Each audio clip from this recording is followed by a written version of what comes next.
Bem-vindos à exposição Manuel de Oliveira Fotógrafo, onde é possível descobrir cerca de uma centena de fotografias produzidas por Manuel de Oliveira entre as décadas de 30 e 50. A maior parte destas fotografias nunca antes foi publicamente apresentada e, portanto, esta é uma oportunidade para descobrir uma faceta totalmente desconhecida da produção de Manuel de Oliveira. Algumas destas fotografias, pouco mais de uma dezena, foi apresentada em alguns dos salões internacionais de arte fotográfica entre 1939 e 1945, portanto, está documentada a participação de Manuel de Oliveira em alguns desses salões e as únicas fotografias que até agora se conheciam eram precisamente algumas reproduções que tinham acompanhado esses catálogos dos salões. É o caso da Menina e o Gato, que foi publicada no catálogo da exposição de 1941 e que se relaciona intimamente com o filme Aniki Bobó, que o Manuel de Oliveira estava a realizar nessa altura também, ou é também o caso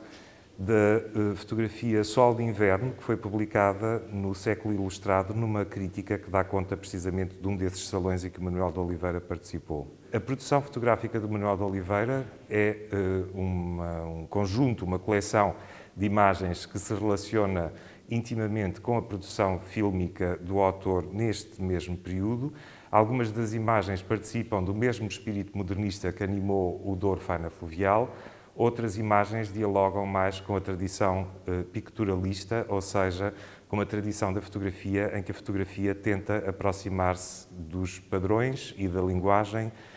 da pintura. Portanto, a produção fotográfica do Manuel de Oliveira é eclética, incide sobre múltiplas vertentes e múltiplas possibilidades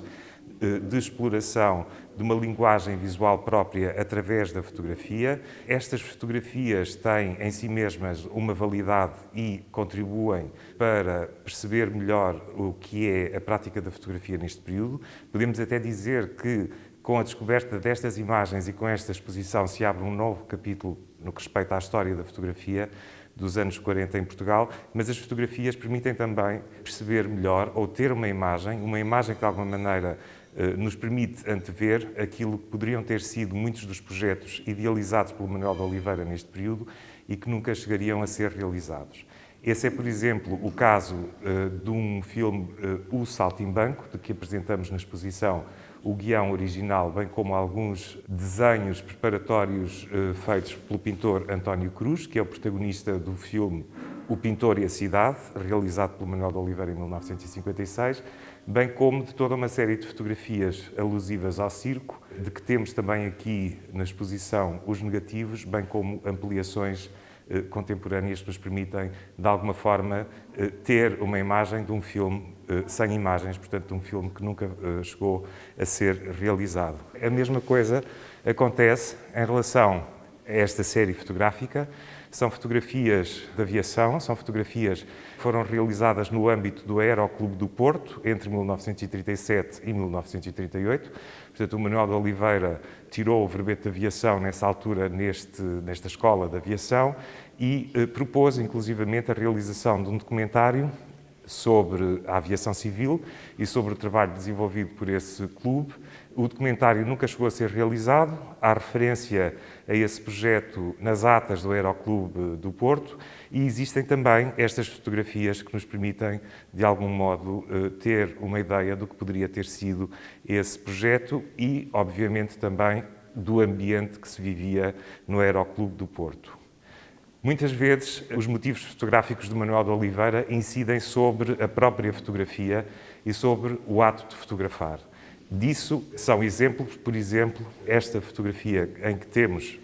um autorretrato de Manuel de Oliveira acompanhado pelo António Mendes. O António Mendes é um reputado fotógrafo amador da época, premiado e reconhecido nos circuitos da fotografia em Portugal nos anos 30 e 40. É também um amigo de Manuel de Oliveira, que assegura, aliás, a direção de fotografia de todos os filmes de Manuel de Oliveira, que vão desde O Douro Faina Fluvial, de 1931, até A Niki Bobó, em 1942. No caso desta fotografia, por exemplo, temos duas tiragens, portanto, duas impressões originais da época. Numa delas temos a imagem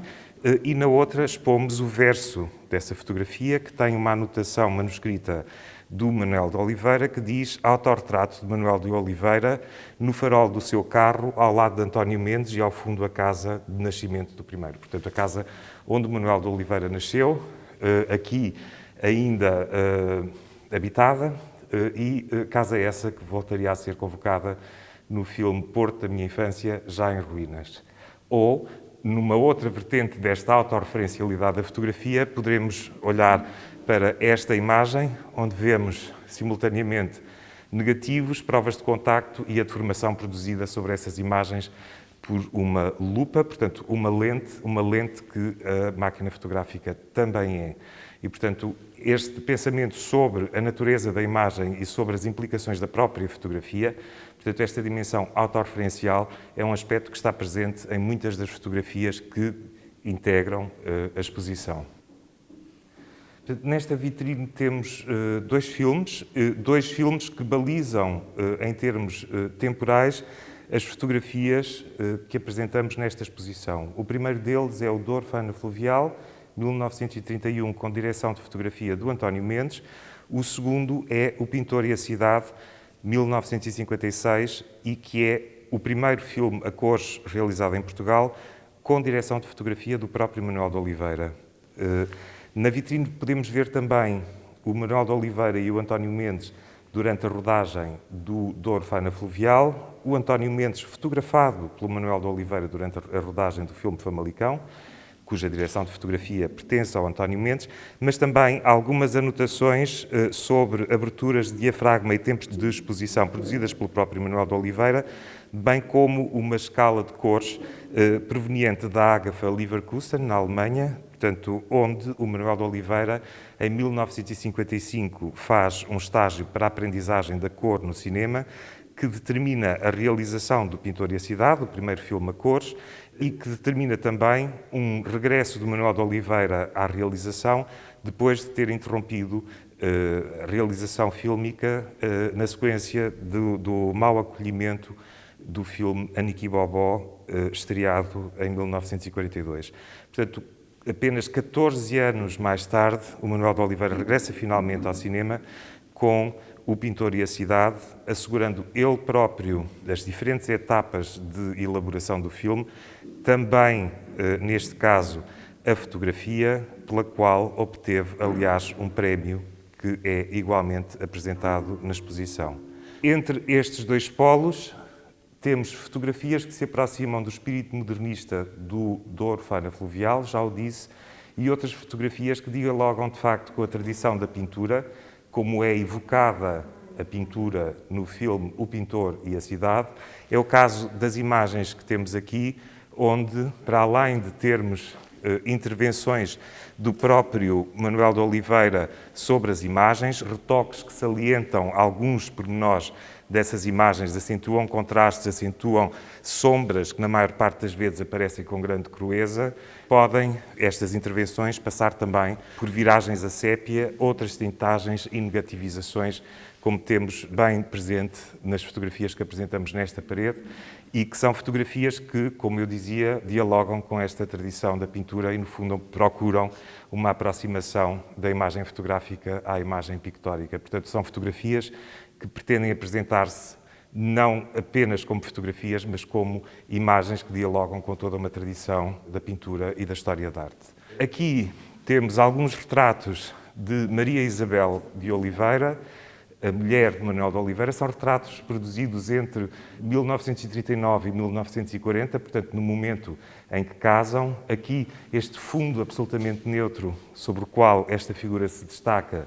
é uma outra forma de abordar o contraste que encontramos, por exemplo, nestas imagens onde a sombra é predominante. São imagens que trazem novamente para a discussão e para o plano da reflexão sobre a qualidade da fotografia determinados aspectos que foram explorados pelo construtivismo ou pela Bauhaus, de qualquer modo por uma série de autores e de correntes de vanguarda que, neste período, pensavam a especificidade da fotografia por oposição àquilo que era possível fazer ou que constituía a tradição de toda uma história da arte e da história das imagens. Depois, temos aqui algumas imagens do Douro. Estas fotografias datam de 1945, mas nelas é possível ainda ver um projeto não realizado, Gigantes do Douro, um projeto que deveria incidir sobre o trabalho da vinha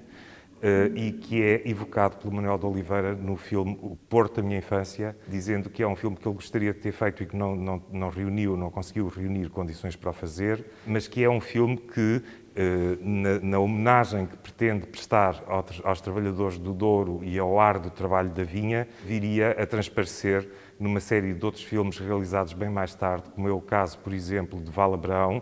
ou, de uma forma ainda mais explícita, em O Estranho Caso de Angélica, de que vou falar já de seguida. O filme O Estranho Caso de Angélica é um filme cujo guião foi escrito em 1952-1954, portanto há diferentes versões desse guião, e o guião do filme Angélica, que o Manuel de Oliveira, a determinada altura, achou que não conseguiria nunca realizar, decorre de um episódio vivido pelo próprio e descrito pelo próprio e que resultou do facto de ter sido chamado a fotografar uma jovem prematuramente falecida, prima de Maria Isabel, portanto da mulher de Manuel de Oliveira, que, tendo morrido, enfim, Manuel de Oliveira foi convidado a fotografar o cadáver dessa pessoa de família e dessa pessoa que lhe era próxima. Com uma máquina fotográfica, em particular, uma Leica, cujo ponto de focagem se consegue através da sobreposição de duas imagens que, ao estarem perfeitamente sobrepostas, garantem que essa focagem está assegurada. Mas ao fazer o ponto de focagem, aquilo que se verifica é que há uma espécie de espírito, um espectro que se liberta da imagem, e isso impressionou muitíssimo Manuel de Oliveira, porque parecia subitamente que aquele corpo inanimado ganhava vida e aquela figura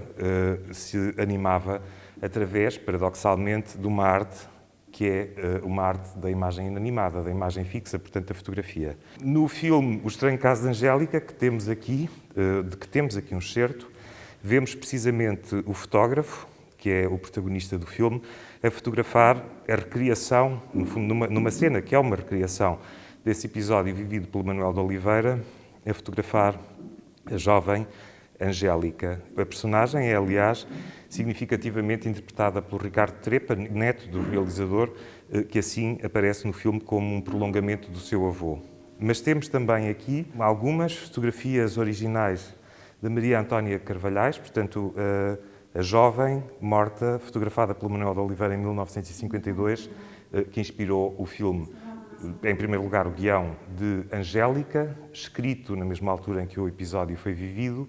e realizado enquanto Estranho Caso de Angélica, decorridos cerca de 60 anos, portanto apenas em 2010, com um rigor de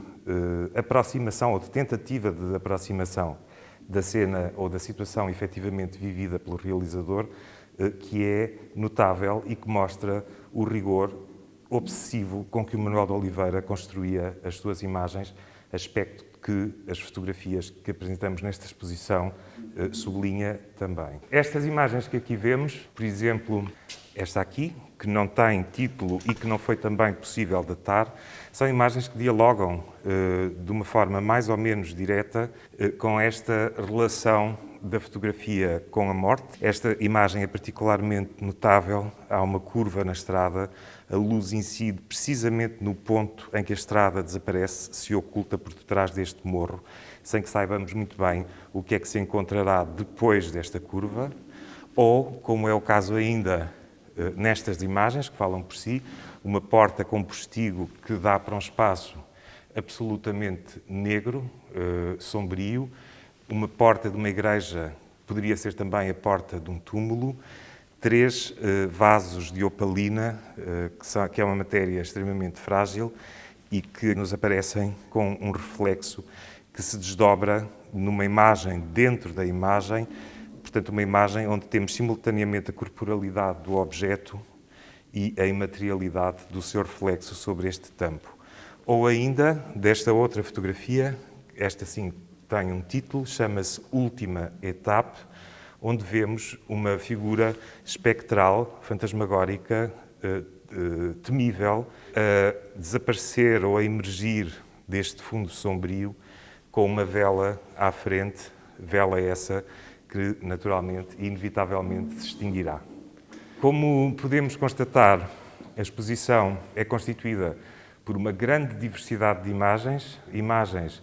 que estabelecem um diálogo entre si, portanto é possível olhar para estas imagens ou percorrer estas imagens tentando adivinhar uma narratividade que as une, um diálogo mudo entre estas figuras silenciosas, uma exposição que lança novas pistas, novas possibilidades de entendimento sobre a obra de Manuel de Oliveira e uma exposição que pode ser descoberta aqui na Casa do Cinema Manuel de Oliveira, Fundação de Serralves, até abril do próximo ano.